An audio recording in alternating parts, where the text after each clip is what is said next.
Hop, début du record. Attention, attention les gens. Révision. Révision. Qui se rappelle ce qu'on avait dit la fois dernière? Alors c'était il y a longtemps. C'était il y a longtemps. Qui se rappelle de la dernière paracha? C'était la paracha Shoftim, c'était la paracha des juges.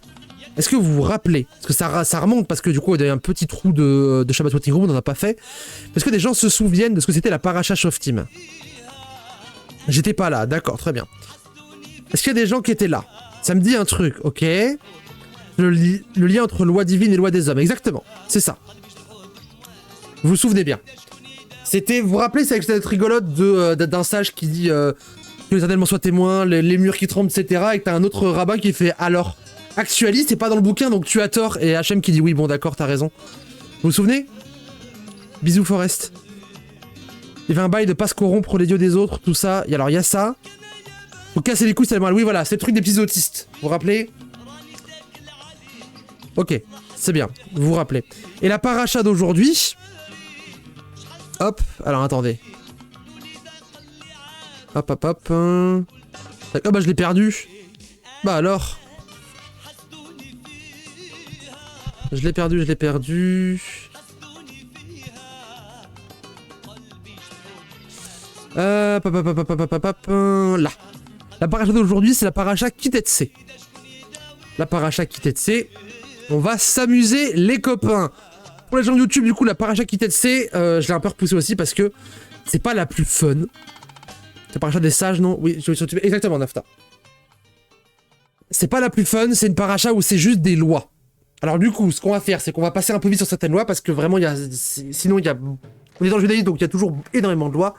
Et toutes sont pas forcément intéressantes. Si, toutes sont intéressantes, mais toutes sont pas forcément primables. Voilà, on va dire ça. Du coup, on va passer un peu plus vite, d'autres on va s'arrêter pour parler un peu de culture juive, etc., etc. Mais dans l'ensemble, là, c'est vraiment, c'est la paracha des gens qui tryhard, c'est la paracha des OG, c'est la paracha des gens qui restent quand c'est un peu plus dur, c'est le leg day. On m'avait dit dans le chat juste avant, c'est le moment où on va essayer de, même s'il y a moins d'histoires marrantes, on va essayer de tryhard, d'essayer d'investir dans le truc. Si vous demandez pourquoi j'ai une capuche et que j'ai une sale gueule, c'est parce que je reviens de la fête de l'Uma et que j'ai chopé mal au ventre. J'ai chopé un petit froid dans le bide et du coup, je reste bien emmitouflé. Attention, la paracha, paf, c'est parti. On est au chapitre 22, du coup, du Deutéronome. Hop, et on s'est arrêté déjà sur une énumération de textes et de lois. Et là, on continue. On continue. Tu ne dois pas voir le bœuf ou la brebis de ton frère égaré et te dérober à eux. Tu es tenu de les ramener à ton frère. Si ton frère n'est pas à ta portée, si tu ne connais pas le propriétaire, tu recueilleras l'animal dans ta maison, il restera chez toi jusqu'à ce que ton frère le réclame, alors tu le lui rendras. Ça, c'est une question de solidarité. C'est en gros de dire que quand t'as des... Alors frère, ça veut pas forcément dire ton petit frère, ton frère de sang, c'est ton proche. Quand tu vois du coup quelque chose qui appartient à quelqu'un que tu connais, qui est dehors, qui est perdu, tu le récupères pour lui rendre. Ça veut dire que, déjà, premièrement, tu dois lui rendre, tu lui voles pas, c'est pas gentil sinon. Et deuxièmement, tu le laisses pas là comme ça par terre. On évite. Tu agiras de même à l'égard de son âne, de même encore à l'égard de son manteau, de même enfin à l'égard de toute chose perdue par ton frère que tu aurais trouvé, tu n'as pas le droit de t'abstenir. Tu le récupères, tu le gardes chez toi. Je vous l'ai dit, ça va être beaucoup de trucs comme ça, salut d'un carquois. Beaucoup de règles. Tu ne dois pas voir l'âne ou le bœuf de ton frère s'abattre sur la voie publique et te dérober à eux, tu es tenu de les relever avec lui. Une femme ne doit pas porter le costume d'un homme, ni un homme s'habiller d'un vêtement de femme, car l'Éternel ton Dieu a en horreur quiconque agit ainsi. Ah, ça y est, c'est transphobe! Ça y est, ah, le fameux verset transphobe. Une femme ne doit pas porter le costume d'un homme, ni un homme s'habiller d'un vêtement de femme. Oh là là là là, ah ça c'est le plaisir ça. Ça c'est le truc qui est le plus compliqué dans les interprétations de théologie queer. C'est le plus compliqué. Alors, je vais essayer, tant bien que mal, de vous sortir une interprétation qui pourrait vouloir dire autre chose. Mais je vais être honnête avec vous. C'est un verset transphobe. C'est un verset transphobe. C'est un verset qui interdit le travestissement et qui interdit la mobilité de genre. Et c'est compliqué. On peut trouver des interprétations différentes sur d'autres versets, celui-là il est quand même assez compliqué. Mais après, on pourrait un peu jouer au con. On pourrait jouer au con en disant que non, mais une femme ne doit pas porter le costume d'un homme, donc ne doit pas se prétendre homme, donc du coup ça pourrait même être l'inverse. Et si on veut jouer au con, et là on peut parce que j'ai déjà vu des gens le faire, C'est-à-dire que moi, du coup, que je suis une femme trans, je dois transitionner. Parce que si je ne transitionne pas, je porte le costume d'un homme, vu que je suis déjà une femme. Vous voyez comment on peut jouer au con? Mais, je dois être honnête avec vous, c'est quand même un peu jouer au con. Mais c'est rigolo, donc on a le droit de le faire. Donc du coup, dans cette interprétation, une femme ne doit pas porter le costume d'un homme, ni un homme s'habiller d'un vêtement d'une femme, qu'a-t-elle tendu en horreur quiconque agit ainsi. Ça peut vouloir dire aussi que la transition est une obligation religieuse. Ouais, je vais loin. J'avoue, celui-là, je vais un peu loin. C'est un peu vénère. Et je suis pas ultra sûr de moi. J'ai vu des gens dire ça et ça m'a moyennement convaincu. Je trouvais ça un peu faible. Moi, j'ai plus d'avis de... Après, fais voir les vêtements des hommes de l'époque. Ça, c'est réel, ça. Moi, j'ai plus d'avis de pas prendre un verset... En fait, surtout, mon vrai avis sur ce truc-là, c'est que prendre un verset tout seul, sans le sortant de tout le contexte des textes, c'est complètement con. Il faut pas dans son ensemble. Et du coup, dans son ensemble, c'est plus compliqué que ça. Mais bon, ce verset existe. On en a parlé. On peut jouer au con, le voir différemment. On peut jouer au con, en faire un truc pour transformer en mode ah non, tu mets pas une robe parce que tu as un zizi donc tu mets pas une robe. Mais c'est pas ça que ça dit non plus.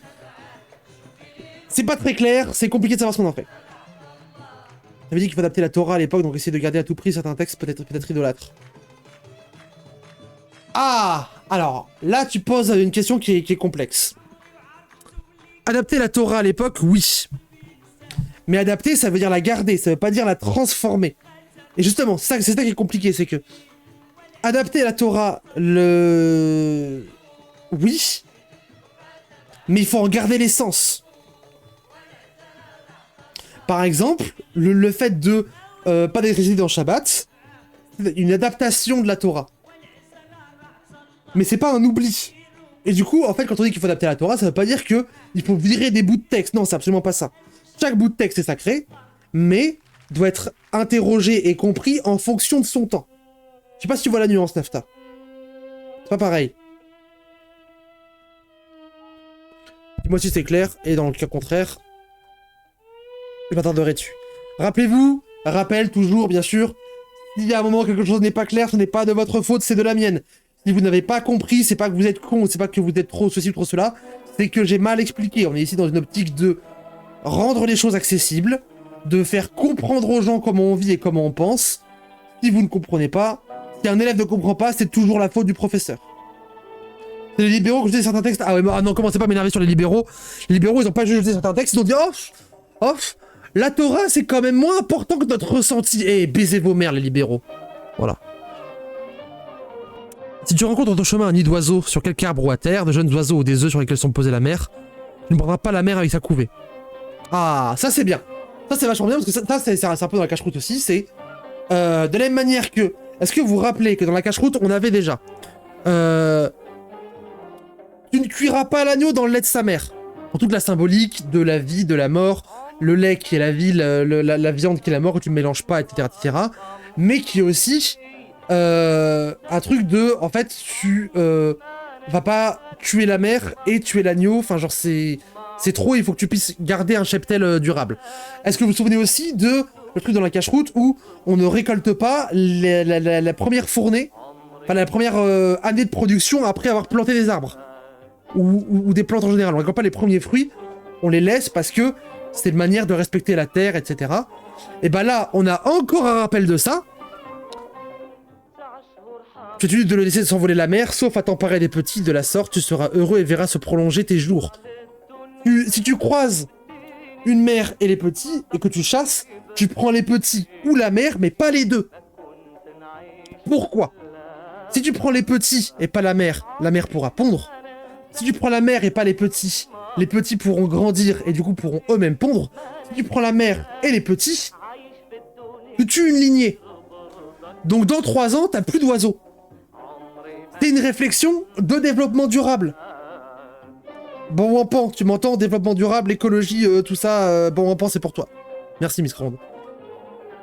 Il y a beaucoup ça dans le judaïsme, le développement durable. Mao en aurait eu besoin. Ah oui, c'est ça, un autre problème, oui. Quand tu bâtirais une maison neuve, tu établirais un appui autour du toit pour éviter que ta maison soit à cause d'une mort si quelqu'un venait à en tomber. Vous voyez, c'est plein de petites règles comme ça. Parce que, en fait, en plus, c'est dans des civilisations où il y a beaucoup de toits qui sont assez plats, qui servent un peu de terrasse. Tu mets une barrière autour, tu fais pas des trucs dangereux, tu fais gaffe. Non, semence pas ton vignoble de graines hétérogènes, si tu veux pas frapper d'interdit la production entière, le grain que tu auras semé est le produit du vignoble. Ne laboure pas avec un bœuf et un âne attelés ensemble, ne t'habille pas d'une étoffe mixte mélangée de laine et de lin. Ah! Tu te feras des cordons en franges aux quatre coins du vêtement dont tu te couvres. Ça, c'est super intéressant. C'est super intéressant.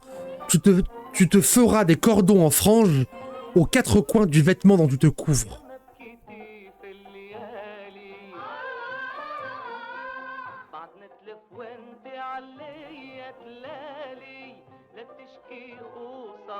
Ça c'est pour plus tard. Attendez. En frange, ouais, attendez.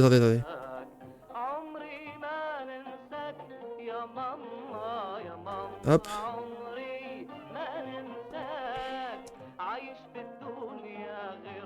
Hop là, attendez. Ah, comment ça s'appelle?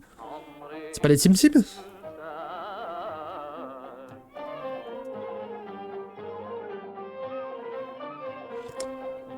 C'est pas les Tim Tim, les franges. Attendez, j'ai un trou de mémoire.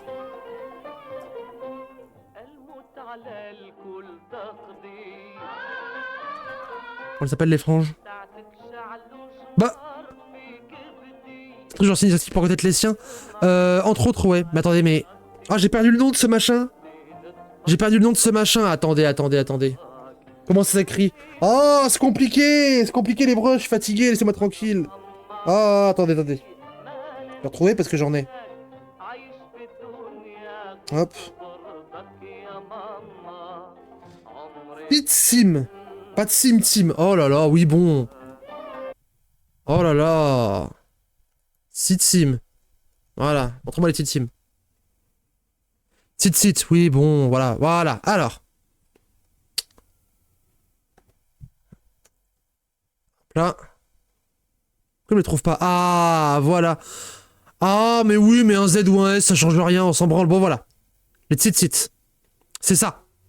Vous voyez, une sorte de petit cordon. Pourquoi il n'y a plus de musique? Poursuivre la lecture, bah évidemment, poursuivre la lecture, laisse-moi tranquille. Non, pas le Timsum. Vous voyez ça, là? Vous voyez ça souvent auprès des châles de prière, auprès des fringues des juifs, notamment orthodoxes. Ça vous dit quelque chose? Attendez. Avec un Z, il s'en sort peut-être mieux. Tsit. Ouais. Y a pas une image de... Ah voilà, ça c'est sur un talit, le châle de prière. Voilà. Vous voyez, il y a des sortes de petites franges sur les côtés, aux quatre coins. J'avais compris la fonction. C'est un truc rituel. C'est un truc rituel qui à la fois sert à se reconnaître et qui... est un truc que... Alors, moi j'avoue, je les tripote un peu. Bon, j'avoue. Mais c'est un truc rituel. Et ça vient de là. Tu te feras des cordons en franges aux quatre coins du vêtement dont tu te couvres. Ça vient de là. Et vous pouvez le voir sur... mais même sur des fringues, hein, parce que là on parle des châles, mais... Vous voyez, il y en a un peu là sur ce truc-là. Et normalement, tu es censé en avoir sur tous tes vêtements. Normalement. Est-ce qu'on peut pas en voir sur autre chose que des châles de prière? Ce serait quand même bien, là. Tsit. Jewish. Je vais voir. Ouais. Et tu vois, vous voyez ces trucs amovibles qu'on met sur les côtés? Avec un petit truc bleu, etc. C'est un peu joli en plus. Ah. Attends. Ah, voilà. Vous voyez? Ça, là. Vous avez peut-être déjà vu. J'ai déjà vu. Ok. Ah, voilà. Et aux quatre coins, donc du coup, il y en a deux à droite et deux à gauche. En pratique pour stimer quand t'es autiste. Bah. Attendez. Vous rigolez, mais... Dans la zik que je vous ai fait écouter, là. Nous font génocider pour leur intérêt, ils nous ont déportés, on connaît les douches, mais c'est du passé à skip, c'est pardonné. Attends. Ma grand-mère, je ne suis you d'un stern. C'était avant? Elle était d'une autre race, mais un skip le danger là, il est externe, c'est pas mes... Non, c'était avant. J'en parle là, hein. Ma vie devenir un jour rabbin. Voilà, écoutez. Les roulantis, c'est mon propre talit. Offrir des steam toys en forme de titsim. Avoir une tannerie en... Offrir des steam toys en forme de titsim. Justement, c'est ce que j'ai écrit cette nuit. C'était justement la blague, donc pré-shot. Bref.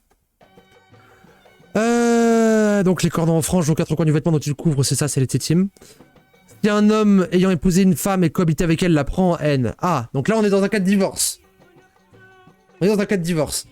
invente contre elle des prétextes d'accusation et répand sur son compte un bruit calomnieux en disant « Cette femme, je vais l'épouser, en m'approchant d'elle, je n'ai point trouvé vierge. » Il ment, quoi. Le père et la mère de la jeune femme, ils se mentiront des preuves de sa virginité qu'ils produiront devant les anciens de la ville au tribunal. La jeune femme dit aux anciens, je vais donner ma fille pour épouser cet homme, et il l'a prise en haine. On va avoir des prétextes d'accusation, blablabla. Alors voici la preuve de la virginité de ma fille, déportant le drap devant les anciens de la ville. En gros, au-delà du côté virginité un peu cringe, ça veut dire quoi? Ça veut dire que, dans des cas de divorce, si jamais t'as le mec qui veut divorcer, c'est souvent le mec qui veut divorcer hein, dans ce truc-là, le mec qui veut divorcer, si jamais il prend des prétextes qui sont faux, la femme et sa famille peuvent aller en justice, et il peut y avoir des règles de justice qui diront que le mec a été un con. Donc ils assureront de l'homme et le châtiront, mais le châtiront comment? Parce que du coup on va pas annuler le divorce parce que ça fout une sacrée ambiance. Ils le condamneront à payer 100 siècles d'argent qu'ils remettront au père de la jeune femme parce qu'il a mis un bruit calomnieux sur une vierge d'Israël. Elle restera sa femme, il ne pourra la répudier de sa vie. Mais si cette accusation était vraie, on la conduira à l'entrée de la maison de son père, les gens de la ville la lapideront, je sais que le mort s'ensuit. Vous voyez, c'est ça quand je vous disais les versets que j'aurais du mal à défendre. Pour avoir commis une infamie en Israël en se précipitant dans la maison paternelle, et tu extirperas ainsi le mal du milieu de toi. Ouais, bon, ça, je vais pas défendre, hein, c'est compliqué. Si un homme est surpris en commerce avec une femme mariée, ils mourront tous deux également. L'homme qui a eu commerce avec la femme, ainsi que cette dernière, et tu feras disparaître ce mal en Israël. Alors, ayant commerce avec une femme mariée, ça veut pas dire qu'il va lui acheter des prunes. Lisez un peu entre les lignes. Si un homme est surpris ayant commerce avec une femme mariée, à votre avis, ça veut dire quoi le chat?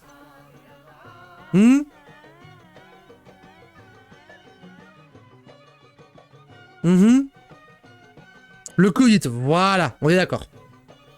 Pareil, suivant, si une fille vierge est fiancée à quelqu'un et qu'un homme la rencontre dans la ville, cohabite avec elle, vous les conduirez tous deux à la porte de cette même ville et les ferez mourir par lapidation. Pareil, encore un truc que j'aurais du mal à défendre. La jeune fille, par la raison qu'elle n'a pas crié à l'aide, fout culture du viol, bien sûr. Et l'homme, par la raison qu'il a abusé de la femme d'autrui et tu extirperas le mal, il met de toi. Compliqué. Mais, attention, mais. Donc, truc compliqué, mais, si c'est dans les champs que l'individu a rencontré la jeune fiancée, s'il lui a fait violence en cohabitant avec elle, s'il l'a violée, quoi. Cet homme qui a cohabité avec elle mourra seul. Et à la jeune fille, tu ne feras rien. Elle n'a rien commis qui mérite la mort, car comme si un homme se jetait sur un autre et le tuait traîtreusement, ainsi s'était passé la chose. En effet, c'est dans la campagne qu'il l'a rencontrée, la jeune fille aura crié, mais personne n'a pu la secourir. Si un homme rencontre une fille vierge non fiancée, la surprend et abuse d'elle et qu'il soit pris sur le fait, l'homme qui a eu commerce avec elle donnera au père de la jeune fille 56 cycles d'argent et elle deviendra sa femme parce qu'il l'a violée, il ne pourra la répudier de sa vie. Donc il y a une condamnation du viol quand même, contrairement à ce que disent les Jean-Michel Apostat là. On ne doit pas épouser la femme de son père. Oh non, ta gueule. On ne doit pas épouser la femme de son père. Alors oui, ça condamne l'inceste, bien sûr, c'est quand même pas dingue. Celui qui a les génitoires écrasés ou mutilés ne sera pas admis dans l'assemblée du Seigneur. Alors ça, pareil, les gens qui disent de manière transphobe, ça va pas dire grand-chose. De point de vue transphobe, en mode oui, les meufs trans, du coup, vu qu'elles se coupent les couilles, du coup, elles ne peuvent plus être jugées. Enfin, non, ça marche pas comme ça. C'est plus que le génitoire écrasé ou mutilé, c'est une peine assez dure à l'époque dans le contexte, et du coup, les gens qui ont eu cette peine, c'est qu'ils ont fait des dingueries. Et que donc, ils sont pas acceptés parce qu'ils ont fait des dingueries. C'est contre les eunuques, alors, on peut le voir comme ça, mais moi j'aime pas trop parce qu'en fait les eunuques à l'époque, c'était pas juste des gens à qui on coupe les couilles. C'est plus compliqué que ça. Les eunuques, c'est toute une quête, etc. Et c'est une vision très moderne et occidentale de voir les eunuques via uniquement des hommes châtrés. Mais les eunuques, c'est plus que ça. Les eunuques, c'est plus que ça. Et que leur castration, même si elle est rituelle à certains endroits, d'ailleurs, pas partout. Pas partout. C'est une partie vraiment mineure de leur identité et de ce qui fait qu'ils sont eunuques. Donc j'aime pas avoir cette série d'analyses-là. L'enfant illégitime ne sera pas mis dans l'assemblée du Seigneur. La 10e génération même ne pourra pas y être admise. Un ammonite ni un moabite ne sera mis dans l'assemblée du Seigneur. Blablabla, parce qu'ils ne vous ont pas offert le pain dans votre passage. Donc ça, c'est les guerres de peuples sur le moment. Ah, l'Éternel ton Dieu n'a pas voulu écouter Balaam, mais l'Éternel ton Dieu a transformé pour toi l'imprécation en bénédiction, car il a de l'affection pour toi, l'Éternel ton Dieu. Oui, donc toujours. Ne t'intéresse donc jamais à leur bien-être, à la prospérité. N'est pas en horreur les Dumiens car il est ton frère, n'est pas en horreur l'Égyptien car tu as séjourné dans son pays. Donc là en gros, il y a les bons voisins et les mauvais voisins. Les enfants qui naîtront d'eux dès la troisième génération pour être mis dans l'assemblée du Seigneur. Ah ouais, donc oui, blablabla. Attendez, j'avance un peu parce que les bons et les mauvais voisins, on l'a déjà fait la dernière fois en plus. Donc c'est pas forcément le plus intéressant. Ah, si, ça c'est rigolo. Ça c'est rigolo. Il se trouve dans tes rangs un homme qui ne soit pas pur. Par suite d'un accident nocturne. À votre avis, le chat, de quoi on parle? Quelqu'un qui ne soit pas pur suite à un accident nocturne. De quoi on parle?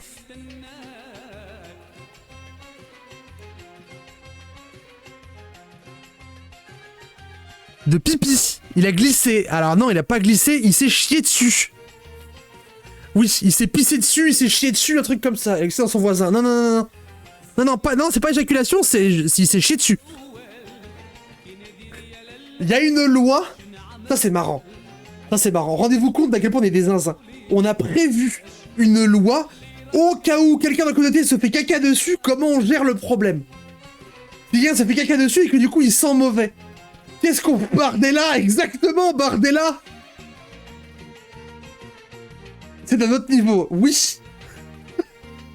On a, dans nos lois, dans nos 613 lois, une loi de qu'est-ce qu'on fait si quelqu'un se fait caca dessus. Ça parle des rangs... Non, dans les rangs, ça veut dire dans la communauté. C'est pas forcément militaire. C'est pas sa faute, Miskidou, c'est pas sa faute, mais il faut gérer le truc, on la calme pas, parce que... Si tu trouves dans tes rangs un homme qui ne soit pas pur à partir d'un accident nocturne, il se retirera du camp, il ne rentrera pas, pour ne pas contaminer en fait, l'eau, la nourriture, etc. Aux approches du soir, il se baignera dans l'eau, et une fois le soleil couché, il se rentrera dans le camp. Donc il y a vraiment 2 versets pour dire, si jamais quelqu'un se chie dessus, il doit se laver. Les lois ont tout prévu. Il y a écrit, si jamais tu te fais caca dessus, tu dois te laver, c'est important, lave-toi le cul. Côté ta main en campagne, t'es sûr? T'es sûr? Ah oui, non, j'ai pas vu. Oui, c'est en contexte de ma campagne. J'ai pas vu, my bad. C'est un beau marché si tu t'es chié dessus. Si, mais lave-toi avant. Les hommes souillés plus proches que les joueurs de Magic. Bah, évidemment. Et si vous aviez un doute que ça va le caca, le verset suivant, tu auras aussi une bêchette dans ton équipement. Et quand tu iras t'asseoir à l'écart, tu creuseras la terre avec cet instrument et tu en recouvriras ta déjection. Si tu dois aller chier, tu creuses un peu et tu recouvres ton caca. S'il te plaît, tu es poli, tu es propre. Il y a des lois pour ça. Car l'Éternel ton Dieu marche au centre de ton camp pour te protéger et pour te livrer de tes ennemis. Ton camp doit donc être saint. Il ne faut pas que Dieu voie chez toi une chose déshonnête, car il se tuerait avec toi. Si jamais tu chies dans le camp par terre et que l'Éternel passe, il risque d'annuler la guerre, c'est quand même dommage, pitié, chie dehors. Ok, Catboy. Si seulement mon chat pouvait comprendre ça, c'est terrible. J'ai une loi pour dire caca dans le popo, mais évidemment, quand je vous dis qu'on a des lois sur tout, il y a une loi pour dire fais pas caca par terre. Il y a une loi pour dire fais caca par terre, et si tu fais caca, lave-toi. C'est incroyable. Je vous dis, c'est la meilleure religion. C'est bon à savoir si on croise Bardella, mais oui, de fou. Bardella le goyim. C'est hilarant. Je suis désolé, c'est hilarant. Ne livre pas un esclave à son maître, s'il vient se réfugier de chez son maître auprès de toi. S'il y a des gens qui ont des esclaves, l'esclave s'enfuit, il arrive chez toi, tu rends pas l'esclave, s'il te plaît. Laisse-le demeurer chez toi, dans ton pays, en tel lieu qui lui plaira, dans telle de tes villes où il se trouvera bien, ne le moleste point. Nation d'affranchis. Il ne doit pas y avoir une prostituée parmi les filles d'Israël, il y a un prostitué parmi les filles d'Israël, donc abolition de la prostitution. Bien sûr, c'est le truc de répression de TDS qui existe depuis super longtemps. Tu n'apporteras point dans la maison de l'Éternel ton Dieu comme offrande votive d'aucune sorte le salaire d'une courtisane, ni la chose reçue en échange d'un chien, car l'un et l'autre sont en horaire à l'Éternel ton Dieu. Ah oui, les salaires, oui, parce que le problème, c'est pas d'avoir un chien, le problème, c'est de vendre d'un chien. Un chien, tu ne le vends pas, c'est ton compagnon fidèle. On en parlera quand on parlera de Caleb. C'est bien plus tard, du coup. Donc, du coup, c'est classique, prohibo, pas de TDS, et pas d'argent des TDS pour les choses saintes. Classique.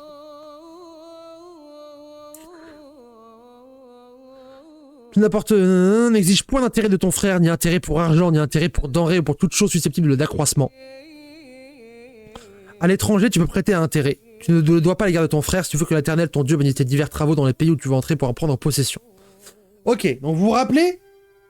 Est-ce que vous vous rappelez du truc qu'on vous a sûrement dit à l'école que le truc des juifs et l'argent, c'est parce qu'en fait les juifs ils ont droit à l'usure, alors les chrétiens ils n'avaient pas droit au Moyen-Âge, du coup c'était les juifs qui étaient devenus les banquiers. Vous vous rappelez de ça? On vous l'a sûrement dit à l'école. Attends, à noter que la prohibition des TDS s'applique pas à celles et ceux qui sont pas enfants d'Israël. Mais en fait, rien ne s'applique à celles et ceux qui sont pas enfants d'Israël. Mettez-vous dans le crâne. Mettez-vous dans le crâne. Les lois des juifs s'appliquent aux juifs exclusivement. Vous faites ce que vous voulez, on s'en branle. C'est votre dos. Ils avaient que droit à ça. Oui, effectivement. Vous vous souvenez? Le truc, donc oui. Ok, vous vous souvenez? Les juifs, ils font l'usure parce qu'ils ont droit à la banque, etc., etc. Alors, je vous dis tout de suite, c'est une connerie. Une connerie, parce qu'en fait, ce qui fait que les juifs, ils prêtaient de l'argent ou pas, c'est pas qu'ils avaient le droit ou pas, c'est qu'ils en avaient ou pas. C'est que t'as beau être autorisé à prêter de l'argent, si t'as pas un sou, tu vas pas pouvoir faire d'usure. Mais bon, bref. Caleb, ça ressemble à chien en arabe, je sais pas si c'est un rapport. C'est tout à fait un rapport. Caleb, c'est le nom de l'éclaireur, et ça a donné chien. C'est le nom de l'éclaireur qui trouve justement la terre promise pour Moïse. Donc oui, c'est un... Oui, c'est normal. Donc ce truc là qu'on vous a dit sur ouais les juifs en fait ils avaient de l'argent et du coup ils ont fait time obus. Les juifs ils avaient de l'argent et du coup ils avaient le droit de faire l'usure donc ils ont encore plus d'argent. C'est une connerie parce que pour faire l'usure il faut avoir de l'argent et du coup c'est notre propre antisémite. Cette explication est déjà antisémite parce qu'elle suppose que du coup les juifs ils avaient de l'argent de base. C'est pas vrai. C'est pas vrai, c'est pas vrai, c'est pas vrai. Les chrétiens faisaient de l'usure aussi. Ils faisaient ça notamment avec des taux de conversion de monnaie locale à différents moments de l'année. Enfin bref, il y avait plein de trucs. Il faisait des trucs. Le truc c'est que nous en fait, en plus là où c'est pas vrai, c'est que c'est pas qu'on n'a pas le droit, qu'on a le droit de faire de l'usure. On n'a pas le droit de faire de l'usure nous. Mais vu que nos lois ne s'appliquent qu'à nous, on n'a pas le droit de faire de l'usure qu'à nos frères. Les autres, vous faites ce que vous voulez, faites-leur de l'usure si vous voulez, c'est pas notre dos. Donc du coup... Petit point, l'usure, ça veut pas dire prêter de l'argent, ça veut dire prêter de l'argent avec des intérêts. Bien sûr, tu peux prêter des études à ton frère pour qu'il t'achète un truc et te le rembourse après, si au moins qu'il n'y a pas d'intérêt. Voilà.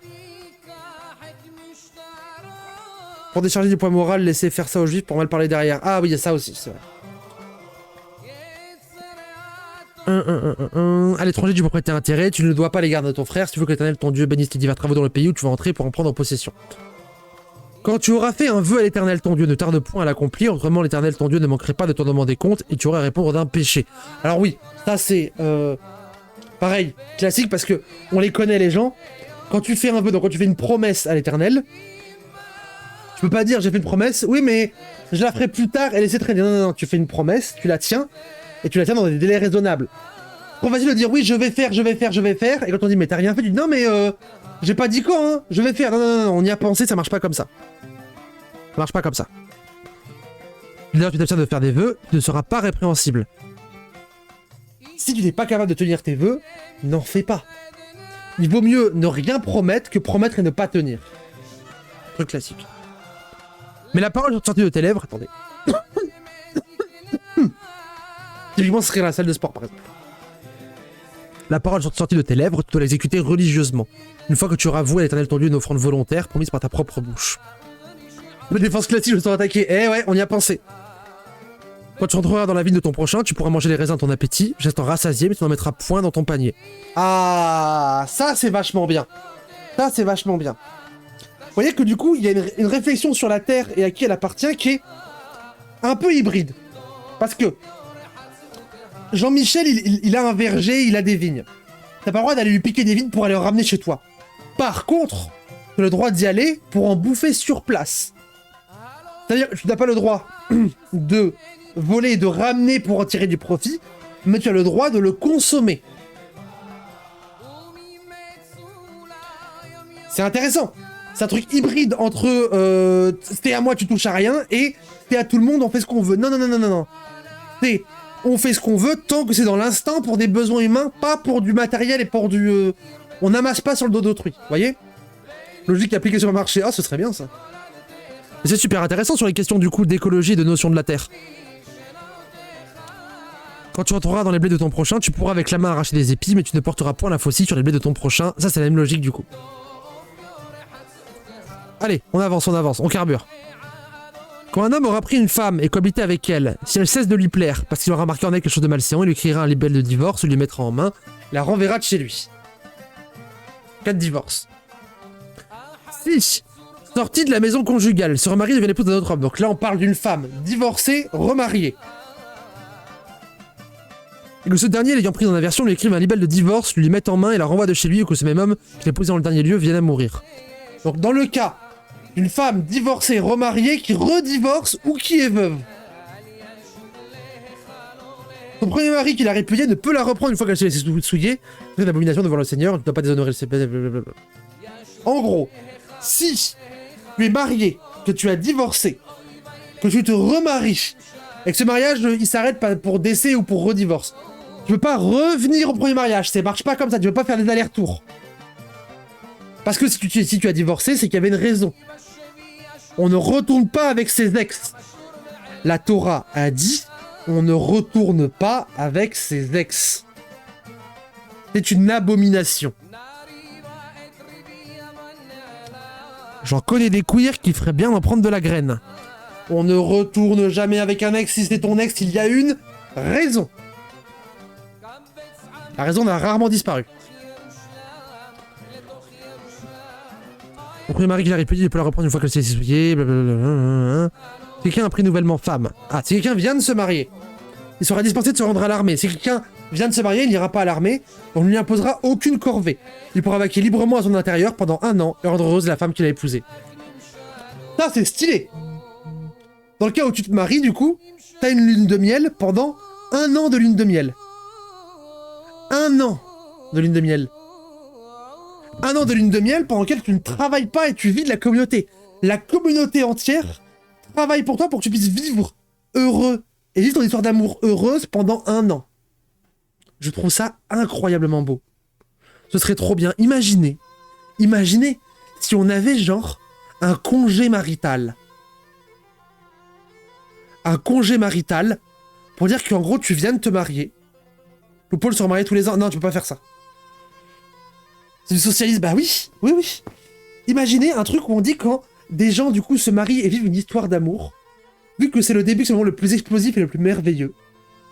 On leur dit, on vous laisse le temps, on prend en charge ce que vous avez à faire, profitez de votre vie et soyez heureux ensemble. Est-ce que c'est pas magnifique? Est-ce que c'est pas magnifique honnêtement? Parce qu'au bout d'1 an, au final, les gens vont vouloir... En fait, au bout d'1 an, soit ça rate, et du coup ils se séparent, soit ils vont vouloir construire quelque chose. Dans ce cas-là, ils pourront reprendre les corvées. Mais pendant 1 an, ils peuvent juste vivre d'amour et d'eau fraîche. Je trouve ça magnifique. J'en parlais à Macron pour ramener la démographie, bah un congé marital, ce serait stylé. Il n'y a même pas obligation de faire un gosse, c'est pas mal. Alors il y a une obligation de faire un gosse dans sa vie, mais pas forcément dans la première année. Enfin, obligation. De faire un gosse, pas forcément. Obligation de repeupler, mais ça peut être pas forcément via tes gosses à toi, ça peut être ceux des autres. Dans ce laps de temps, tu es obligé de faire un enfant. Non. Tu es obligé de repeupler la Terre. Mais ça veut pas dire que tu dois toi-même pondre le gosse. C'est que si tu t'occupes des enfants des autres, ça compte quand même. Et du coup, ça veut dire beaucoup de choses aussi. Ça veut dire que pendant 1 an, tu vis avec la personne. Ça veut dire que du coup, tu vas voir assez vite si vous êtes compatible ou pas. Pendant 1 an, tu fais ce que tu veux avec la personne. Donc du coup, tu vas pouvoir développer tes projets. Du coup, votre union, elle va être basée sur des projets que vous avez construits pendant plus d'1 an. À faire que ça. Elle va devenir tellement plus solide. Combien de jeunes couples sont détruits par le boulot, par le contexte, etc. Là, on les protège de ça. Je trouve ça magnifique. Si tu adoptes, ça va... Même pas forcément adopter. Si tu contribues à l'éducation, et que tu as l'éducation d'enfants autour de toi, c'est pas un souci. C'est bon. C'est magnifique, ça. Honnêtement, non? Tu trouves pas ça beau? Moi, je trouve ça incroyable. On ne doit pas saisir comme gage une meule inférieure ni une meule courante, car ce serait prendre la vie même en gage. Si un homme est convaincu d'avoir enlevé quelqu'un de ses frères, des enfants d'Israël, et de l'avoir traité comme esclave ou vendu, ce ravisseur doit mourir, tu sais, pour ainsi le mal du milieu de toi. On kidnappe pas les gens, tout ça, bien sûr. Les couples étaient détruits par le Covid parce qu'ils se sont rendus compte qu'ils ne pouvaient pas se blairer. Bah ouais, de fou. Mais en fait, Ces couples-là, c'est bien qu'ils aient arrêté le plus tôt possible, parce que ça aurait été compliqué. Observe avec attention extrême et exécute les prescriptions relatives à la lèpre. Tout ce que les pontifes descendants de Lévi vous enseigneront d'après ce que j'aurais prescrit, vous vous appliquerez à le faire. Ah bah oui. Est-ce que vous vous rappelez ce que c'est les Lévis? Rappelez-vous, les Lévis, c'est quoi?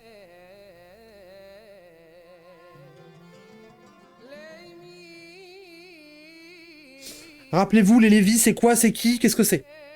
Révision, là. Révision contrôle surprise.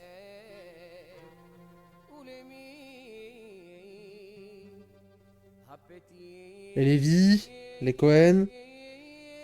C'est les juges. Alors, c'est pas que les juges. Ouais. Des juges, des notaires, ouais, mais pas que. Ceux qui font les lois, ouais, mais quelles lois? Pas que les juges. En fait, s'ils sont juges, c'est parce que ça découle d'autres choses. Rappelez-vous tous les différentes familles, toutes les tribus qui ont chacune un rôle social. Il y a certaines qui sont guerrières, d'autres qui sont commerçantes, etc., etc. Et les Lévis, eux, ils sont spécifiques.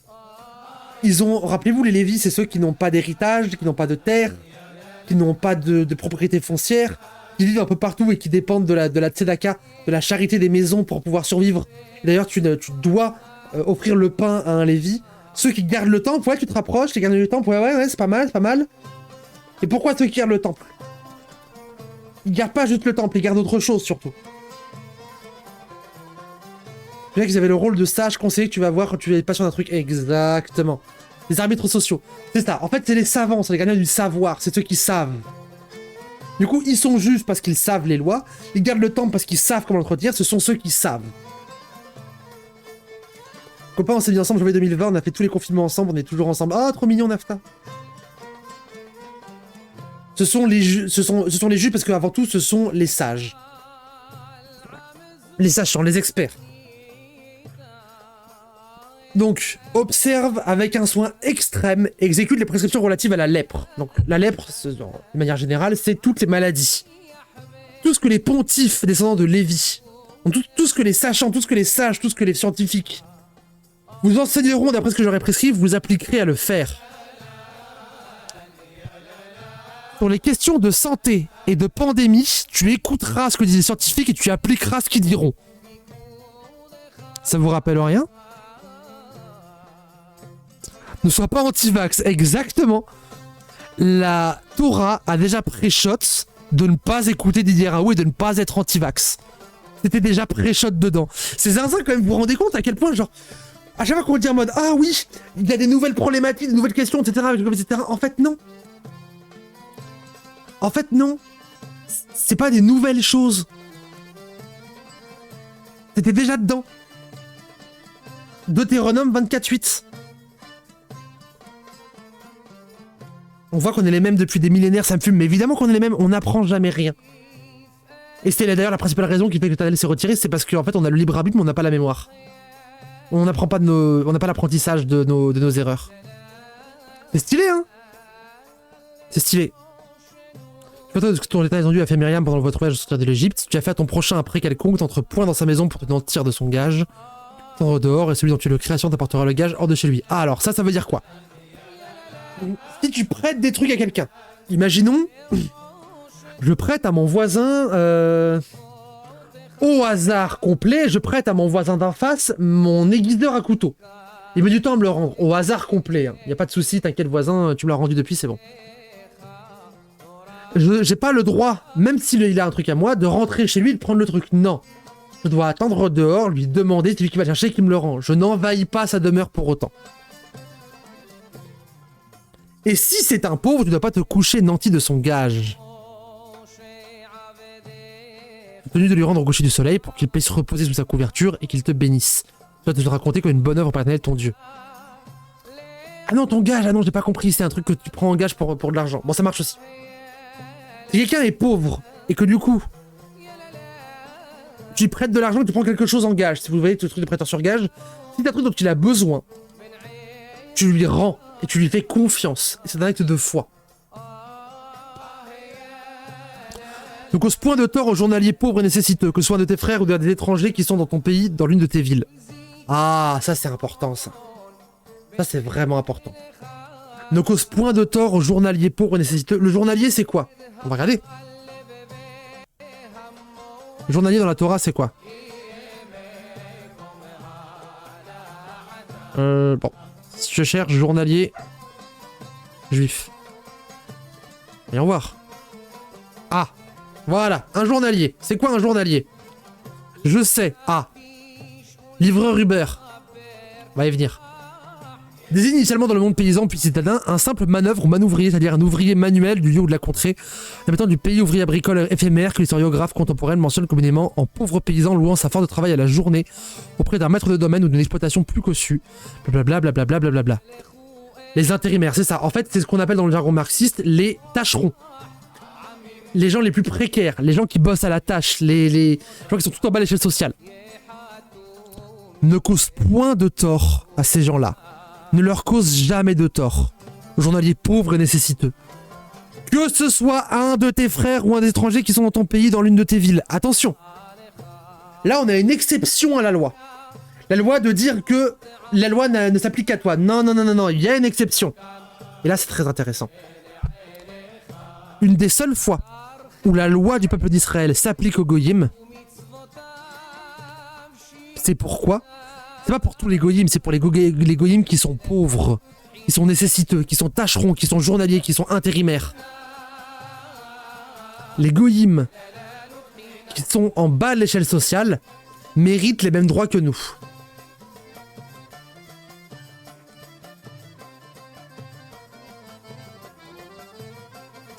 Vous captez le truc de comment on peut tourner ça en prolétaire de tous les pays? Pour la loi juive, les prolétaires ont les mêmes droits que les juifs en pays juif. Ça veut dire quoi? Ça veut dire quoi? Ça veut dire que qui n'a pas les mêmes droits que les juifs du coup? Logiquement, je vous laisse répondre. Qui dans les goyim n'a pas les mêmes droits que les juifs? Qui est considéré comme en dessous?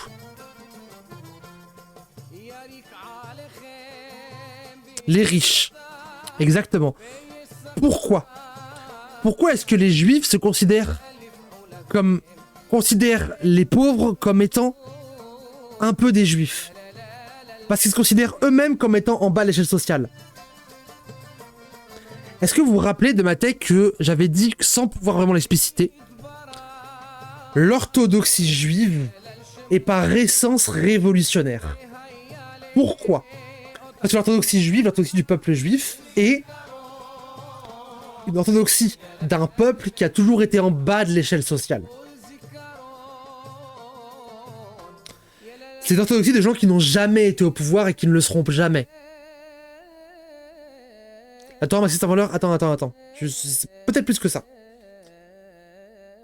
L'orthodoxie est une orthodoxie de dominer. Les journalistes sont souvent itinérants. Pas que. L'orthodoxie est une orthodoxie de dominer. Et du coup, quand tu as une orthodoxie de dominer qui ont des millénaires de réflexion sur la propre domination, ils commencent du coup à se dire que les liens qu'ils tissent avec les autres, c'est avec les autres dominés. Comment ça s'appelle quand vous pensez en tant que dominé et que vous essayez du coup de tisser des liens avec d'autres communautés qui sont aussi dominées? Comment ça s'appelle ça en termes marxistes? J'y viens après, Baba. Comment ça s'appelle en termes marxistes quand tu te penses comme dominé? Oui, bien vu, Jean-Pop, ça s'appelle une conscience de classe. Une classe pour soi, oui aussi. Ça s'appelle une conscience de classe. Le judaïsme se pense comme une classe. Le judaïsme est une conscience de classe. Et pensez à un truc. Marx, il vient d'une famille feuge. Vous saviez pas ça? Marx, son daron était juif. Marx, il a grandi dans un monde juif.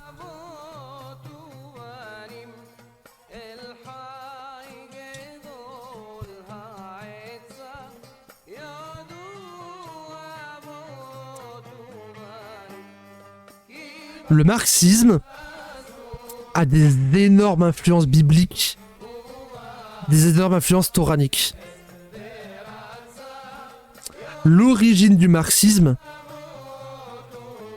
C'est l'orthodoxie juive. Mais le truc de judéo-bolchevisme, en fait, ça vient pas de nulle part non plus. Pas de nulle part non plus, parce qu'en fait, les mouvements socialistes et les mouvements juifs étaient extrêmement proches. C'est récent qu'ils soient séparés. Ça fait quoi? Ça fait 40 ans, même pas. Même pas. Même pas. Même les sionistes, il y a plein de soviétiques. Les juifs et les marxistes, les trotskistes, les léninistes, etc. ont toujours été extrêmement proches. On parle du Bund. Bien sûr. Moi, je suis pas d'accord avec eux parce qu'ils étaient laïcs et que je considère que... Je suis en train de lire un livre qui s'appelle Au nom de la Torah, sur l'antisionisme justement religieux, qui explique ça très bien. Il parle de la laïcisation et de l'erreur que ça a été pour les juifs. Mais en fait, c'est que le marxisme, c'est un aboutissement et une réactualisation de notre système de pensée traditionnel.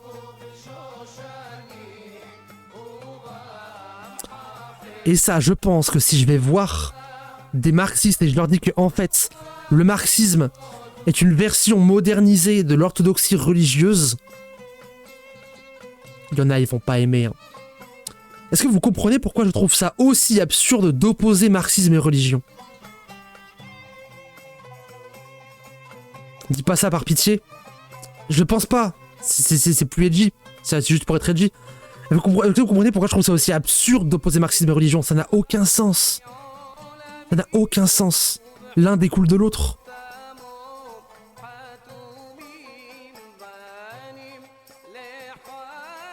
Bref, avançons. Trop de gens sont athées mentaux par principe, ouais, mais ça c'est... Les gens veulent comprendre que s'ils sont athées, c'est pas parce qu'ils sont marxistes, c'est parce qu'ils sont blancs. Et que s'ils sont athées, pas parce qu'ils sont marxistes, c'est parce qu'ils sont déspiritualisés. Et que le marxisme, justement, le marxisme est une respiritualisation. Parce que justement, le marxisme est aussi une réaction au mouvement de déspiritualisation du capitalisme au XIXe siècle. Le marxisme est une respiritualisation avec un roman. Le marxisme, c'est quand même un sacré roman national. Quand Marx dit le socialisme, c'est le début de l'histoire. C'est la fin de la préhistoire, c'est le début de l'histoire. Tu parles d'un roman national. Tu parles d'une spiritualité, tu parles d'une prière, le truc du truc là, tu parles d'une terre promise, tu parles de... Enfin, c'est très juif tout ça. Je sais la réponse de tes propos. Oh, t'es pas d'accord, Shazam? Pas vraiment national, oui. Tu vois ce que je veux dire? C'est un roman, si tu... C'est un storytelling, si tu veux. C'est une conception de l'histoire, hein, mais ça c'est... Enfin, on peut tirer des liens énormes. Et si les marxistes, ils sont athées, c'est parce qu'ils sont français. Majoritairement. Enfin, en France, je veux dire. Parce qu'il y a des marxistes athées partout, bien sûr, mais... c'est parce qu'ils sont français plus que marxistes. Parce qu'ils sont fait baiser par la déspiritualisation et par l'humanisme des lumières de Kuck. Je suis un peu d'accord, mais la flemme de faire la bagarre avec les marxistes... Pareil. Mais vous captez pourquoi ça m'énerve du coup comme débat? À quel point c'est con? Le jour même tu remettras son salaire, avant que le soleil se couche, car il est pauvre. Il attend son salaire avec anxiété. Qu'il implore contre toi le Seigneur et qu'il ne soit trouvé coupable. Ça c'est important aussi. Il remettra son salaire avant que le soleil se couche. Car il est pauvre, il attend son salaire avec anxiété. Il y a une prise en compte de l'état mental des pauvres. Et du coup, il y a une empathie qui se crée. Qu'il n'implore contre toi le Seigneur et qu'il ne soit trouvé coupable. Parce que si tu ne le fais pas, non seulement il invoquera l'Éternel contre toi, mais en plus... Je vais reformuler. Si tu ne respectes pas le pauvre, non seulement la colère divine s'abattra sur toi, mais en plus, ce sera bien fait pour ta gueule. Si tu ne respectes pas le pauvre, tu mérites la colère divine. C'est que la précarité, bah bien sûr, la précarité, c'est quoi? La précarité, c'est majoritairement de l'anxiété.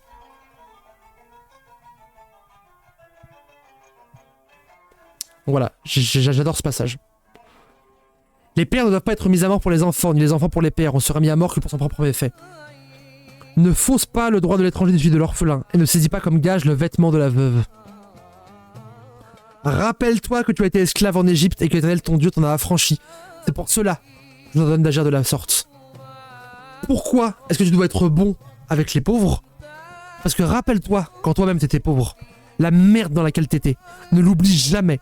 Ne fais plus jamais subir ça à qui que ce soit. On ne veut plus de pauvres. C'est ça que ça dit en filigrane. Quand tu feras la moisson de ton champ, si tu as oublié dans ce champ une javel, ne retourne pas la prendre, mais qu'elle reste pour l'étranger, l'orphelin ou la veuve, afin que l'Éternel ton Dieu te bénisse dans toutes les œuvres de tes mains. Quand tu colleras ton olivier, n'y glane pas après coup, ce sera pour l'étranger, l'orphelin et la veuve.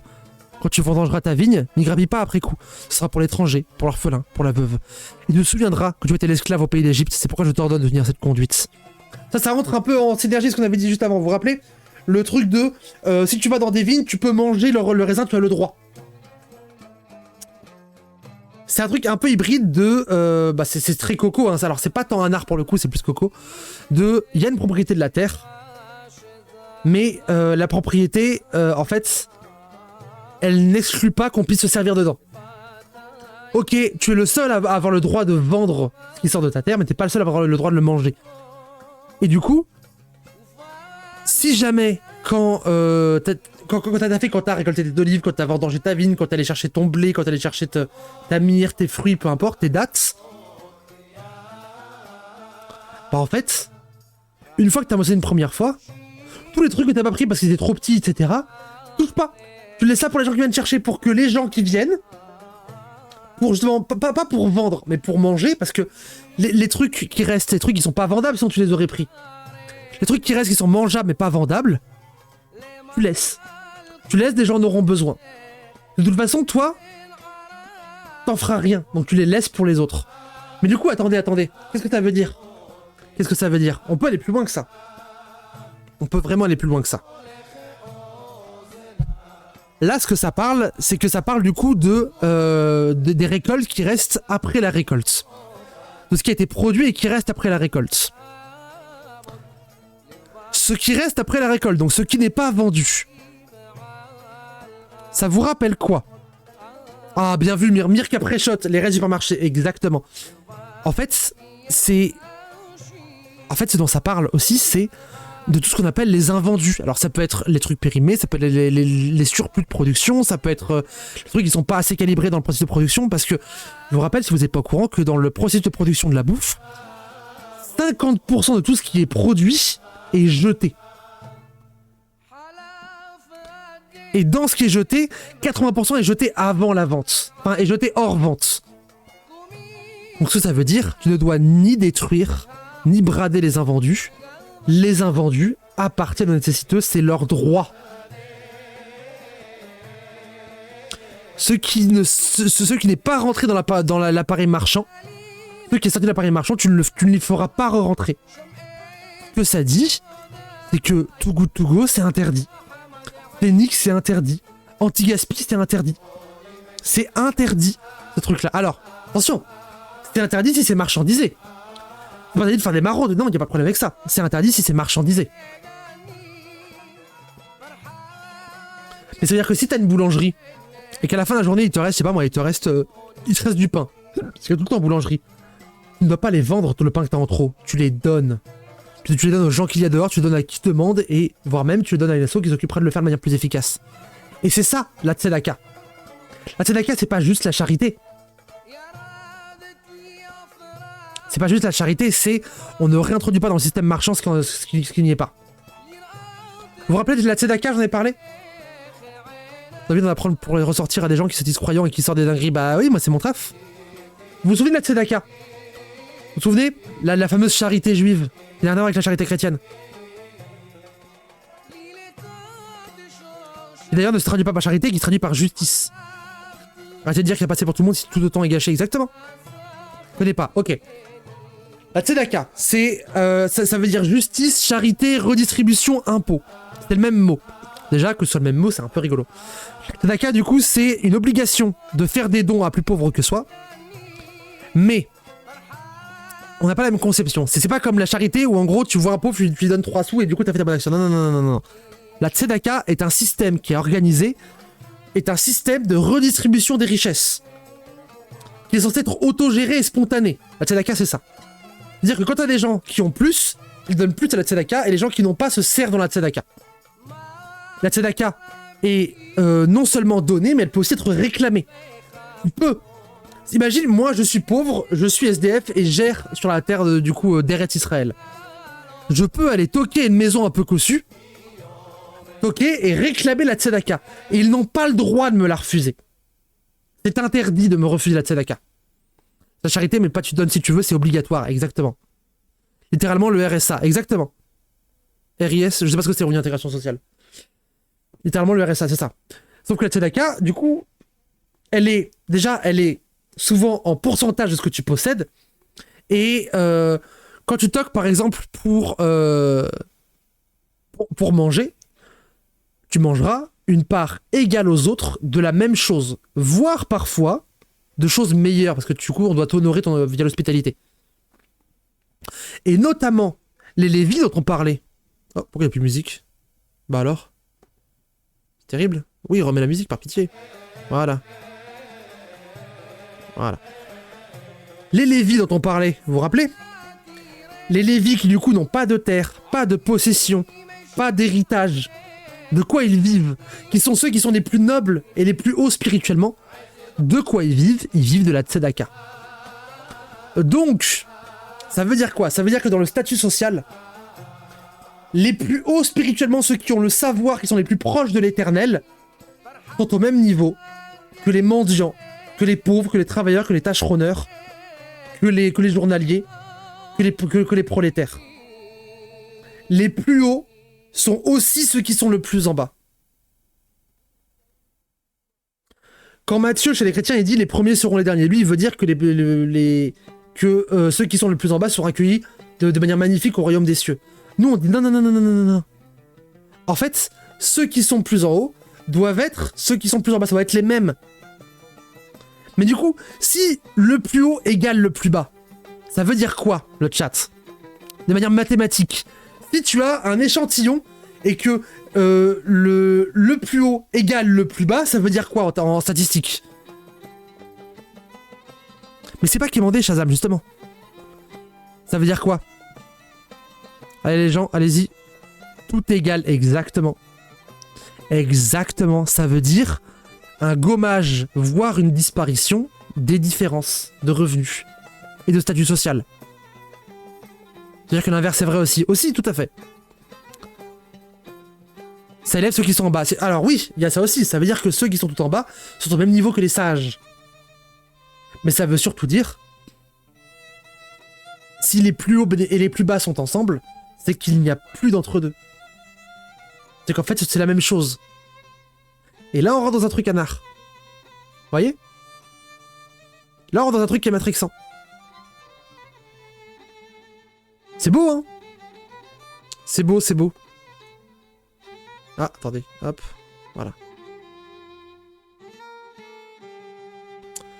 La tzedaka est l'outil qu'on utilise pour arriver à la fin des classes. Mais c'est cohérent. C'est cohérent en soi. Parce que, rappelez-vous, l'orthodoxie juive est une orthodoxie de dominer. Que son but ultime, ce soit la fin des différences de classe, c'est logique.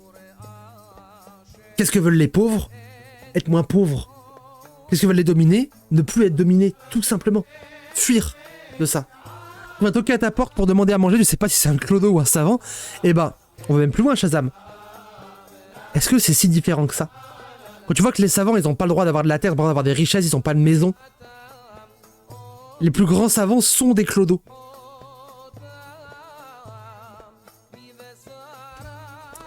Est-ce que c'est un clodo ou un savant? En fait, non. C'est la même chose. C'est un journalier. Voyez le truc? Quand ça va être matrixant? J'adore. C'est beau, merci, merci. C'est un débat célèbre entre les individus, ils se présenteront devant le tribunal et on les jugera. On déclarera innocent l'innocent et coupable celui qui a tort. Jusque-là, on est d'accord. Si le coupable a mérité la flagellation, le juge le fera coucher par terre et battre, en sa présence d'un nombre de coups proportionné à son délit. Ok, il infligera 40 sans plus, autrement dépassant ce nombre, on lui infligerait trop de coups. Son frère serait avide à ses yeux. Alors ça, on pourrait dire, ah ouais, c'est quand même beaucoup, 40 coups, etc. Non, non, non, non, non. Ils disent pas mettez 40 coups, ils disent ne mettez jamais plus que 40 coups. Ça va en perspective Sodome et Gomorrhe. Ah oui, alors oui, Nafta, alors oui, petit point Sodome et Gomorrhe. Tout à fait. Reparlons un peu de Sodome et Gomorrhe. Sodome et Gomorrhe, ce que l'histoire de Sodome et Gomorrhe condamne, c'est pas l'homosexualité. Ça, c'est une connerie. C'est une connerie, c'est une connerie. Ça, c'est les chrétiens qui sont en mode, ouais, Sodome et Gomorrhe, en fait, c'est des hommes qui violent un homme, du coup, ça montre qu'il faut pas baiser des hommes. Non, le souci, c'est pas qu'ils aient baisé un homme, c'est qu'ils l'aient violé. Mais, plus que ça. Le fait que, enfin, en plus, ils ont pas vraiment, enfin bref, c'est compliqué. Plus que ça, ils ont voulu violer un homme, mais ils l'ont pas fait parce qu'en fait, c'était des anges, etc., c'était bordel.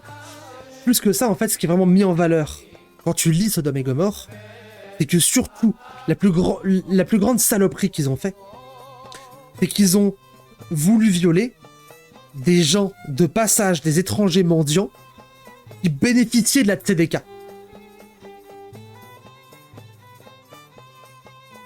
Donc, des gens qui étaient protégés par les trucs les plus sacrés. Et ils ont voulu les violer. Et c'est pour ça que le juste, dont je crois pas qu'on a le nom, je sais plus, dont le juste justement qui offrait l'hospitalité aux anges et à Abraham, je crois que c'est Abraham, non, je sais plus, aux anges en tout cas, lui, c'est Lot, voilà, merci. C'est pour ça que Lot, lui, il a dit aux étrangers, je préférerais encore que vous violiez ma fille plutôt que ces étrangers. L'autre en mode, OMG, c'est tellement misogyne, il offre sa fille. Non, non, non, non, non, vous comprenez pas. Alors oui, peut-être c'est misogyne, mais c'est pas en mode, allez-y, violez ma fille, c'est une femme, je m'en fous. Non, non, non, non, non, non, c'est pas ça. C'est, ce qu'il dit, c'est plutôt voir ma propre fille violée que de manquer à la tzedeka. Parce que la tzedeka est tellement importante que je préfère encore que ma fille soit violée. Devant mes yeux. C'est pas que je le souhaite. C'est que même ça, c'est moins grave. Pour vous rendre compte de la dinguerie de matrixage de ce que c'est la tzedeka. L'édition pour avoir juste d'hospitalité. Ouais, ouais, ouais.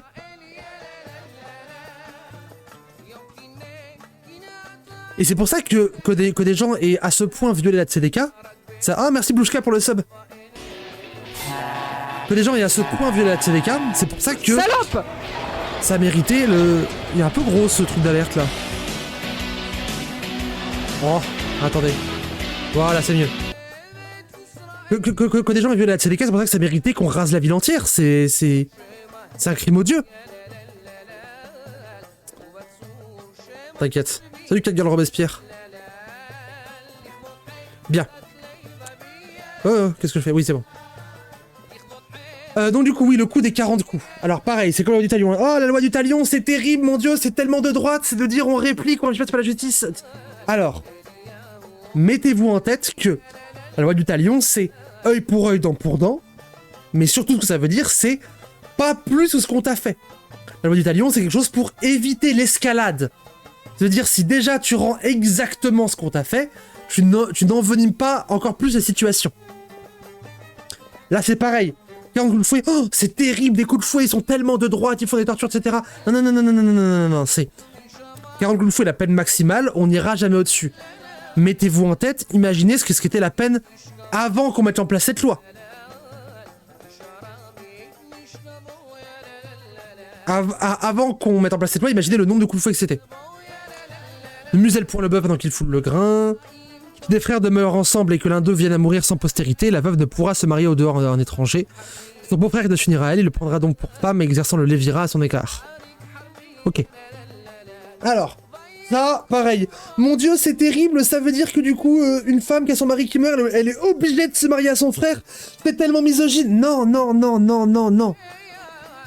C'est pas ça que ça dit. Ce que ça dit, c'est que si jamais t'as une femme qui est dans un foyer et que le mec meurt, la meuf, elle doit pas se retrouver toute seule.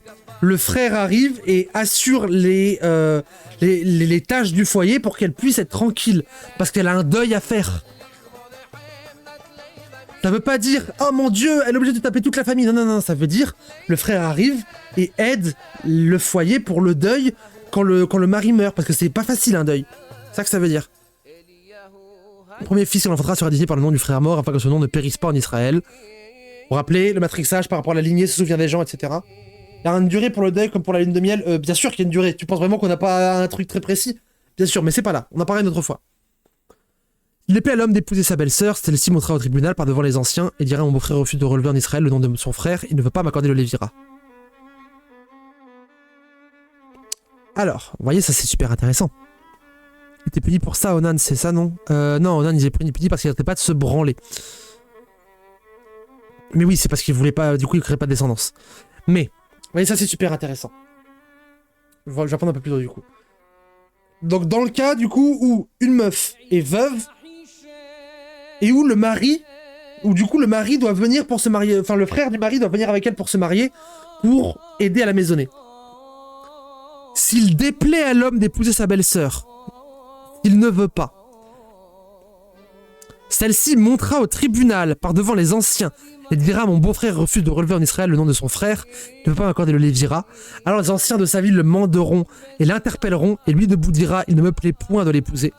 Et sa belle-sœur s'avancera vers lui à la vue des anciens, lui ôtera sa chaussure du pied, crachera devant lui et dira à haute voix ainsi est traité l'homme qui ne veut pas édifier la maison de son frère. Et la sienne sera surnommée en Israël la maison du déchaussé. Ça c'est hyper important. Ça veut dire déjà que si jamais l'homme refuse, la femme peut le forcer. Donc vous voyez que c'est pas si misogyne que ça, parce qu'au final, qui a le contrôle là-dessus? C'est la femme. L'homme ne peut pas refuser. La femme, elle le peut. C'est pas interdit qu'elle refuse. Si c'est pas interdit, c'est autorisé. La femme, elle peut le refuser. L'homme ne peut pas. Ça veut dire quoi? Ça veut dire que dans les faits, le fait que le frère reprenne le foyer, c'est au bon vouloir de la femme. Donc c'est pas du tout misogyne, réfléchissez, putain, c'est une liberté qu'on lui offre et qu'on lui garantit par la loi. C'est l'exact inverse de ce que les gens comprennent. C'est pas en mode elle est obligée de baiser avec lui, non, c'est on lui laisse le choix et on lui garantit le choix par la justice. C'est l'exact inverse. Les gens sont débiles, les gens sont débiles.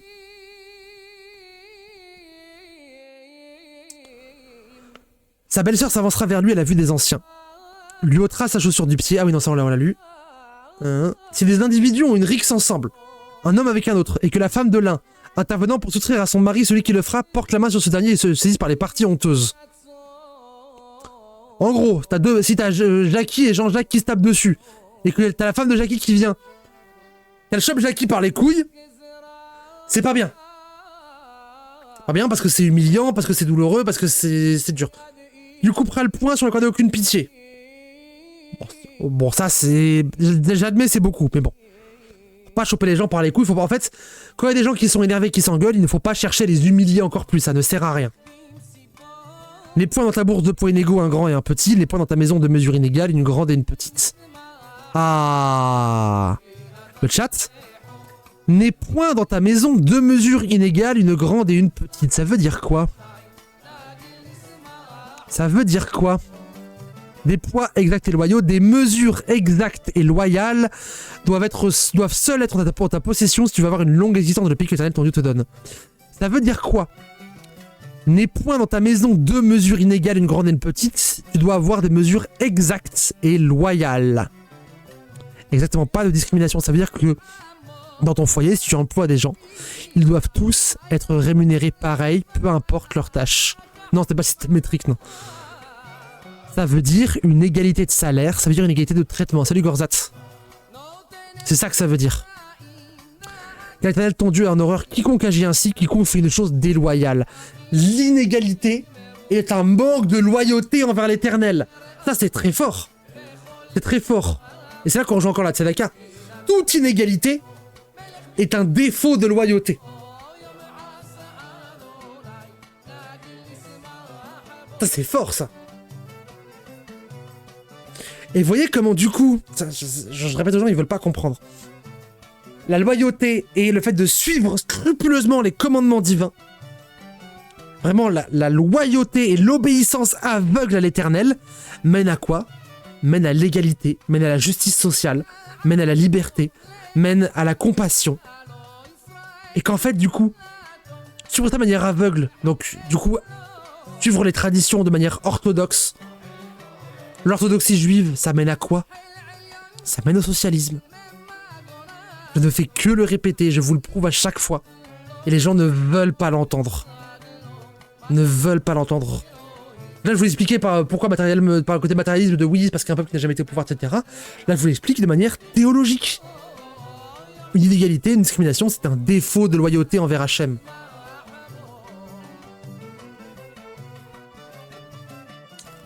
De toutes les manières, tu ressembles toujours dessus. Souvenez-vous de ce qu'a fait Amalek lors de votre voyage au sud de l'Égypte. Ah, à un moment, je vous parlerai d'Amalek, mais pas aujourd'hui. On n'a pas le temps. Mais Amalek, c'est quelque chose. Comme il t'a surpris chemin faisant, et s'est jeté sur tous tes traînards par derrière, tu étais alors fatigué, à bout de force, et lui ne craignait pas Dieu. Aussi, lorsque l'Éternel ton Dieu t'aura débarrassé de tous les ennemis d'alentour dans le pays qu'il te donne en héritage pour te posséder, tu effaceras la mémoire d'Amalek de tout le ciel, ne l'oublie point. Amalek, c'est notre ennemi juré. C'est c'est vraiment ce qui... C'est vraiment la tribu qu'on doit annihiler pour ce qu'elle nous a fait, pour ce qu'elle représente. Alors du coup, bon... Pas littéralement des gens, les Amalécites, c'est plus un comportement. Mais c'est en gros ceux qui profitent de la faiblesse des Juifs pour tenter de les dézinguer. Attendez, mais juste une seconde. Des gens qui profitent de la faiblesse des Juifs, du fait qu'ils rentrent d'un épisode de génocidaire, qui eux ne craignent pas Dieu, donc qui du coup eux ne sont pas orthodoxes. Donc des gens qui sont laïcardisés, qui profitent de la détresse du peuple juif après un événement traumatique pour les dézinguer et en faire des saloperies. Attendez. Il y a un truc, non? Je sais pas, ça vous dit rien? Vous l'avez? Vous l'avez ou vous l'avez pas? J'ai un dead chat, le chat répond plus. On est 50, personne répond. Non, vous l'avez pas? Ok, je vous la refais. J'ai pas, ok. On parle de gens qui sont des juifs, mais des juifs déspiritualisés. Des juifs blanchis, des juifs laïcards. Qui ont profité du fait que... Oui, vous l'avez trouvé, mais je vous le redis quand même. Qui ont profité du fait que les juifs croyants, pratiquants, les juifs qui suivent les lois divines, ont eu un événement traumatique tellement fort que ça a ébranlé toute leur foi, et qui se sont jetés dessus comme des charognards pour les détourner de l'orthodoxie et pour leur faire du mal à long terme. C'est le sionisme.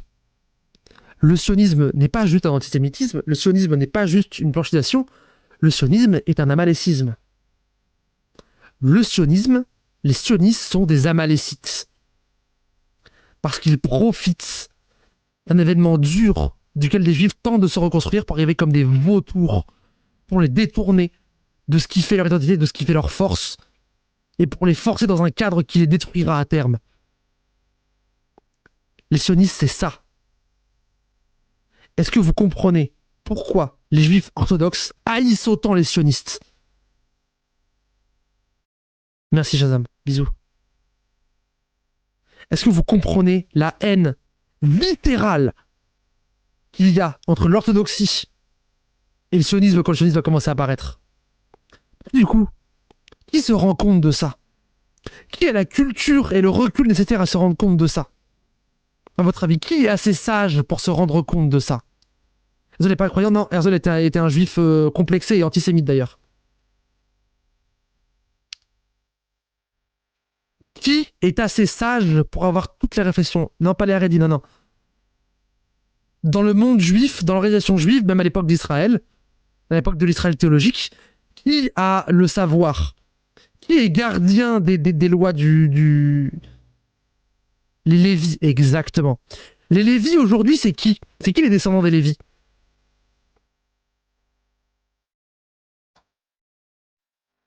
C'est qui les descendants des Lévis aujourd'hui? Les Lévis, du coup, c'est une famille, mais qui prend le rôle des Lévis? Salut, fan de pistolet. Les orthodoxes, les rabbins, généralement. Les rabbins. Les descendants des Lévis, c'est les rabbins. Donc, seuls les rabbins ont assez de savoir pour réussir à reconnaître un amalécite. Comment ont réagi les rabbins quand Herzl a proposé son congrès sioniste? Vous avez l'info? Quand Herzl a voulu faire son premier congrès des Amants de Sion, il voulait le faire à Munich. Il est arrivé, les rabbins sur place, ils avaient réagi comment, vous savez? C'est le lyncher. Les rabbins étaient dans la gare par centaines avec des fourches et des fusils. Les rabbins ont perpétué la tradition de Moïse de chasser les Amalécites.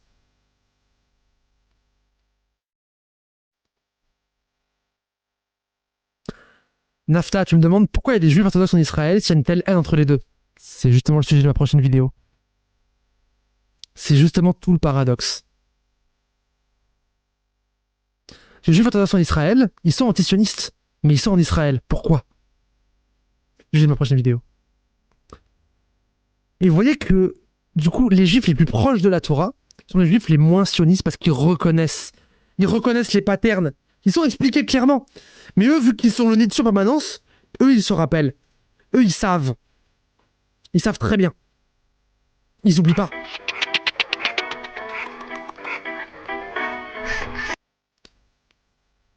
Les rabbins, les lévis, les croyants, les orthodoxes, eux, ils savent très bien que c'est une banane.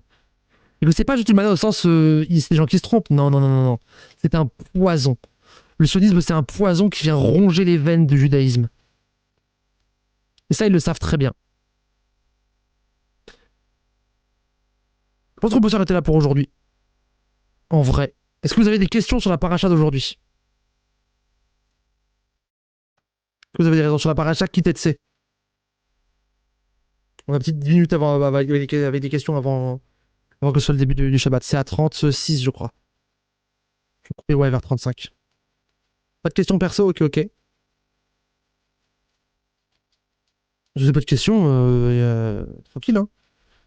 Si j'ai été clair, c'est incroyable. J'ai un doute, mais si j'étais clair, c'est incroyable.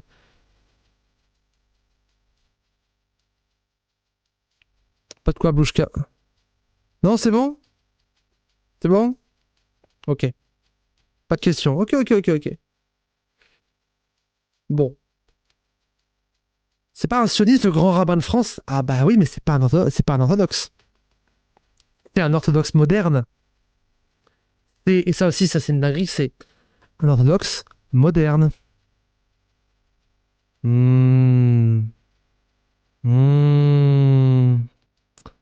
L'orthodoxie moderne. Là, vous remarquerez que l'orthodoxie moderne, c'est le courant duquel se réclame Emile Ackerman. C'est le mec avec qui s'est engueulé Wissam sur le média plusieurs fois, qui est vraiment le sioniste de gauche ultime. Emile Ackerman est de l'orthodoxie moderne. Et l'orthodoxie moderne, c'est un courant qui est né où et qui forme les rabbins où ça? En Israël.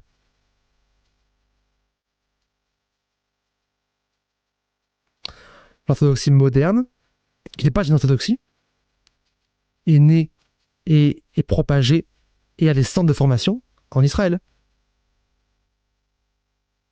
C'est marrant, hein?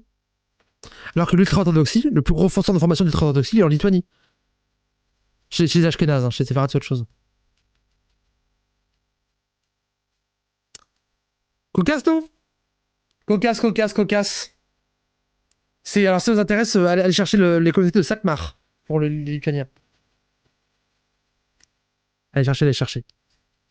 Bref, attendez, tac, tac, tac, ouais, je vais faire ça. Hop. On va s'arrêter là-dessus. Le sionisme en France, ah bah oui, c'est ça, j'en parlerai un peu plus tard. Avec un underscore. Ouais, voilà. Ok. Voilà. La chape peut être considérée comme une insulte raciste. Oui, tout à fait. C'est un mot qu'on utilise assez peu. Moi, je l'utilise dans des trucs artistiques uniquement pour choquer, mais on préfère dire bêta Israël. Ou juif d'Éthiopie. Bon, je vous fais des bisous. Alors, je vous explique ce qui va se passer. Bon, attends. Voilà. Bon. Bon. Attendez, je peux pas... Je peux pas le raid, lui. Bon alors C'est terrible ça. Terrible. Bon, c'est pas grave, on va voir quelqu'un d'autre. Je voulais raid Dave Shake, mais vu que j'ai pas follow depuis assez longtemps, bah je peux pas le raid, c'est terrible. C'est terrible, c'est terrible. Qu'est-ce que je peux raid? Est-ce que vraiment je raid Kali à 700 viewers avec 50 personnes? C'est un peu miskin, non?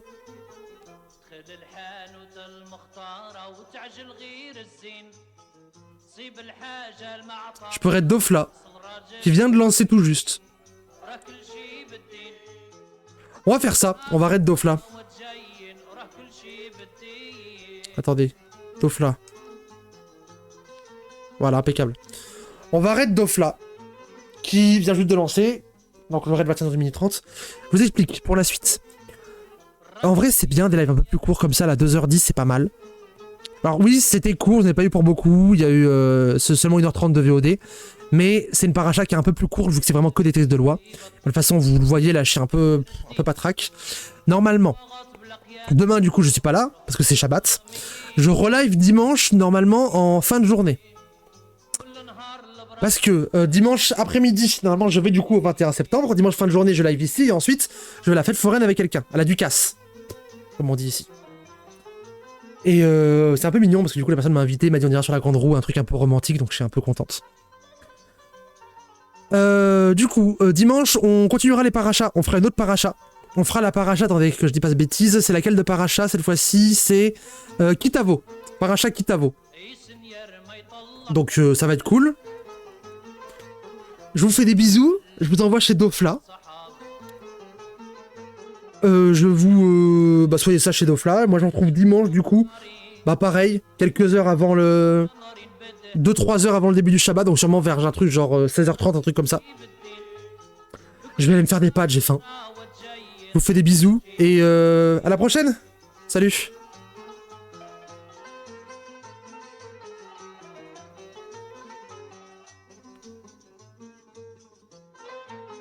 Hop là. Voilà.